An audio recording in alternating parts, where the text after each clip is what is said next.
種植牙咧，雖然係一個缺失牙齒嘅最佳修復方式，但係咧佢都唔係100%嘅完美複製品。我哋天然牙齒咧，佢有一定嘅彈性啦，佢係通過骨頭、牙周膜同埋牙神經去傳導呢個力，所以我喺食氣感當中咧，我可以感受到呢個食物嘅壓力啊、溫度嘅傳導啊，同埋呢個食物嘅堅硬度、舒適度。但係種植牙佢係同骨頭嘅硬性結合，佢唔可以達到好似天然牙咁樣感受到呢個食物嘅壓力同埋嗰個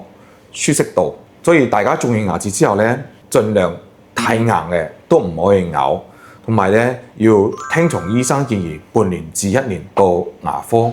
檢查同埋洗牙、照 X 光，聽從醫生去做呢個後期嘅維護。